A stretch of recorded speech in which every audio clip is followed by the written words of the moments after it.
0 FIR, EFIR, chargesheet और जवाब ये सभी डिजिटल होगा। 90 दिन के अंदर इस कानून में पीड़ित को जिन्होंने न्याय की गुहार की है उनको अपने केस का प्रोग्रेस ऑटोमेटिकली ऑनलाइन भेजा जाएगा।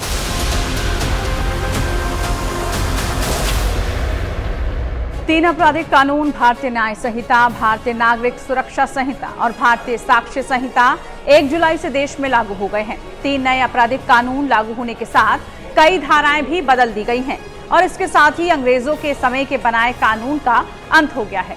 1 जुलाई से भारतीय न्याय संहिता, भारतीय नागरिक सुरक्षा संहिता और भारतीय साक्ष्य अधिनियम, भारतीय दंड संहिता 1860, दंड प्रक्रिया संहिता 1973 और भारतीय साक्ष्य अधिनियम 1872 की जगह ले चुके हैं।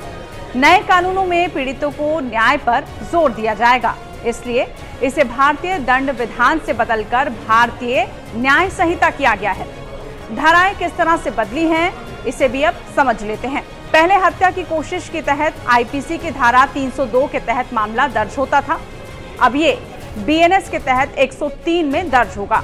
इसी तरह से हत्या की कोशिश का मुकदमा जहां पहले 307 के तहत दर्ज होता था, अब उसे 109 के तहत दर्ज किया जाएगा।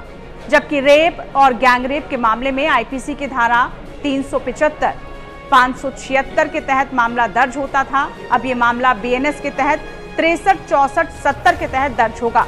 वहीं देश के खिलाफ युद्ध छेड़ने वालों के खिलाफ अब बीएनएस के तहत 147 और 148 के तहत मुकदमा दर्ज होगा। पिछले 2 से 3 साल में मॉब लिंचिंग की भी कई बड़ी घटनाएं होने के बाद बीएनएस की धारा 103(2) में इसके लिए प्रावधान भी रखा गया है, जबकि पहले आईपीसी में मॉब लिंचिंग का जिक्र नहीं था। बीएनएस की धारा 113 भारत की एकता, अखंडता और संप्रभुता, सुरक्षा और आर्थिक सुरक्षा को खतरा पैदा करने को आतंकवाद की श्रेणी में रखा गया है। बीएनएस में राजद्रोह से जुड़ी अलग धारा नहीं है, यानी राजद्रोह शब्द को समाप्त कर दिया गया है और इसकी जगह देशद्रोह है। नए कानून में महिलाओं को लेकर सख्त कानून बनाए गए हैं और कई प्रावधानों की परिभाषा भी बदल दी गई है। नए भारतीय न्याय संहिता में नए अपराधों को शामिल किया गया है, जैसे शादी का झूठा वादा करके महिला के साथ संबंध बनाने को विशेष रूप से अपराध के रूप में पेश किया गया है। इसके लिए 10 साल तक की सजा होगी। इसी के तहत पहले से शादीशुदा होते हुए इस तथ्य को छिपाकर दूसरी शादी करने पर भी 10 साल की कैद और जुर्माने का प्रावधान रखा गया है। नए कानून में बच्चों की सुरक्षा पर भी कुछ खास जोर दिया गया है। 18 साल से कम उम्र के पीड़ित को बच्चा ही माना गया है। नाबालिग की खरीद फरोख्त पर अब भी सरकार सख्त है और इसके लिए 14 साल की सजा का प्रावधान रखा गया है। बच्चों से किसी तरह का अपराध करवाना एक दंडनीय अपराध होगा। नए क्रिमिनल लॉ के लागू होने के बाद राज्यों की पुलिस भी इसे लागू करने की पूरी तैयारी कर चुकी है और नए कानून के तहत मुकदमों का भी दर्ज होना अब शुरू हो चुका है। मीडिया रिपोर्ट्स के मुताबिक देश में नए क्रिमिनल लॉ लागू होने के बाद पहली एफआईआर मध्य प्रदेश के ग्वालियर जिले में दर्ज हुई है। यहाँ एफआईआर 1 जुलाई की रात 12:24 पर दर्ज हुई। नए कानून के बाद ये पहली एफआईआर ग्वालियर के हजीरा थाना में दर्ज की गई। धारा 303(2) के तहत ये दर्ज की गई। हजीरा थाना क्षेत्र के निवासी सौरभ नरवरिया ने ये एफआईआर दर्ज करवाई थी। दिल्ली, उत्तर प्रदेश और उत्तराखंड समेत अलग अलग राज्यों में एफआईआर दर्ज कराई गई है। वहीं दिल्ली में पहली एफआईआर दिल्ली के कमला मार्केट में दर्ज हुई है। उत्तर प्रदेश पुलिस ने भी नए क्रिमिनल लॉ के तहत एफआईआर दर्ज करना शुरू कर दिया है। उत्तर प्रदेश के डीजीपी प्रशांत कुमार के मुताबिक राज्य में नए कानून के तहत पहला मुकदमा अमरोहा और बरेली में दर्ज किया गया है। उत्तर प्रदेश के कार्यकारी डीजीपी प्रशांत कुमार 3 नए क्रिमिनल लॉ और यूपी पुलिस की तैयारी के बारे में क्या बता रहे हैं, सुनिए। भारतीय न्याय संहिता, भारतीय नागरिक सुरक्षा संहिता तथा भारतीय साक्ष्य अधिनियम आज जुलाई की पहली तारीख 2024 से लागू हो गई है। इस पूरे तीनों कानूनों को लागू करने के लिए पहले से ही उत्तर प्रदेश पुलिस ने व्यापक तैयारियां कर रखी थी, जैसे कि ट्रेनिंग, आवश्यक खरीदारियां, आवश्यक उपकरण तथा हमारी जो टेक्निकल विंग है उसने आवश्यक नेटवर्किंग, जो सभी थानों को आवश्यक सॉफ्टवेयर इत्यादि भारत सरकार के द्वारा जो चीज़ें उपलब्ध कराई गई थी उसके अनुरूप करा दी गई हैं। और मुझे बताने में खुशी हो रही है कि शुरुआती जो 2 FIR दर्ज हुई हैं वो थाना अमरोहा तथा थाना जनपद अमरोहा तथा जनपद बरेली में नए कानून के तहत दर्ज की गई है तथा वर्तमान में बिना किसी दिक्कत के सभी जगह FIR दर्ज की जा रही हैं। आज के दिन प्रत्येक थानों में एक विशेष कार्यक्रम चलाया जा रहा है जिसमें वहां के जनप्रतिनिधिगण, वहां के पुलिस वाले और वहां के संभ्रांत नागरिकों को बुला के पुनः इन सभी कानूनों के बारे में बताया जा रहा है। सर, लोगों में इस कानून को लेकर सही जानकारी हो, इसके लिए क्या कुछ जागरूकता अभियान चलाया जा रहा है? हम लोगों ने जो YouTube पे भी इसके सारे डिटेल विवरण अपलोड कर रखे हैं।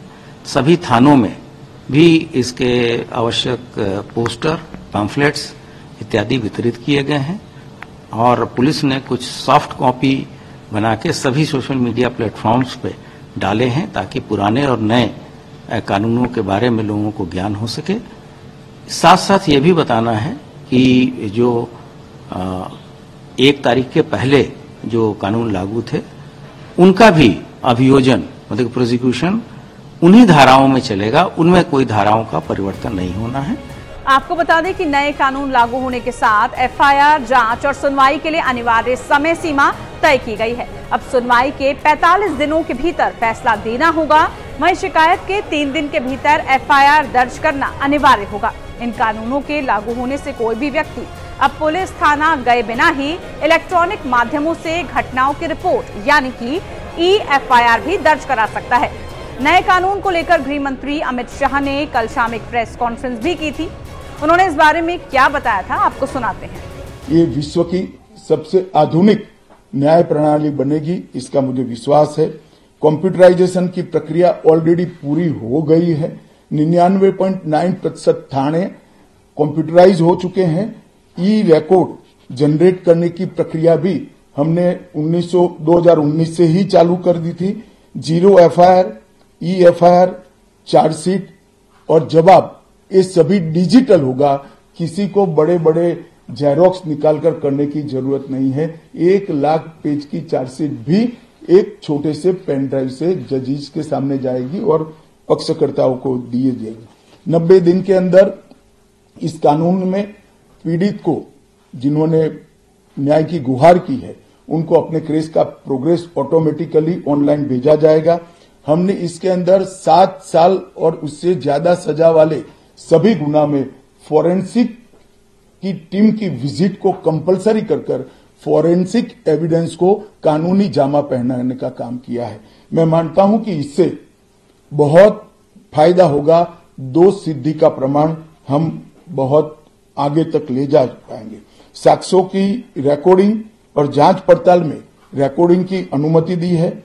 वीडियोग्राफी को सर्च और सीजर के वक्त पर अनिवार्य किया है जिससे किसी को फंसाने की कोई साजिश न हो पाए।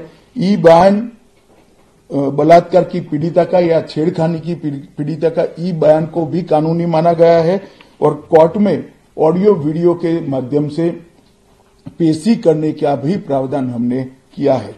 ई पेशी में गवाह, आरोपी, विशेषज्ञ और पीड़ित सभी को कानूनी जामा पहनाने का काम किया है। इसमें जो फोरेंसिक विजिट को अनिवार्य बनाया गया है इसको हमने दूरदर्शिता पूर्वक काम कर नेशनल फोरेंसिक साइंस लेबोरेटरी 2020 में बनाकर इसके लिए ट्रेन मैन पावर का सर्जन का काम ऑलरेडी कर चुके हैं। मुझे पूरा भरोसा है कि 3 साल के बाद इस देश में हर साल 40,000 से ज्यादा ट्रेन मैन पावर का फोर्स हमारी कानूनी क्रिमिनल जस्टिस सिस्टम की सेवा में उपलब्ध होगा। कन्विक्शन का रेशियो इसके माध्यम से 90% तक ले जाने का हमने प्रावधान किया है। अब समझते हैं कि FIR दर्ज होने के बाद कोर्ट में ट्रायल कब शुरू होगा। जानकार मानते हैं कि अदालत में नए कानून के हिसाब से ट्रायल शुरू होने में अभी 2 से 3 महीने का वक्त लग सकता है।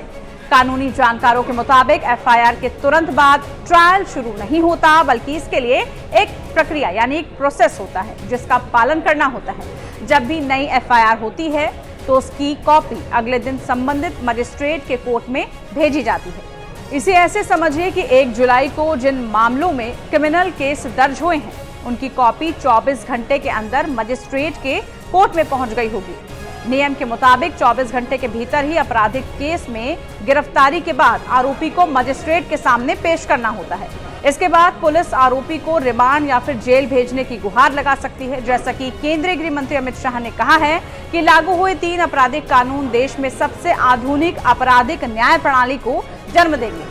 हम भी उम्मीद करते हैं कि नया कानून पीड़ितों में न्याय की उम्मीद रोशन करे और गुनाहगारों को कड़ी से कड़ी सजा मिले। आपको वीडियो कैसी लगी जरूर बताइए, साथ ही कमेंट बॉक्स में हमें जरूर कमेंट करके बताइए। तमाम ऐसी खबरों के लिए आप देखते रहिए टाइम्स नाउ भारत डिजिटल। नमस्कार।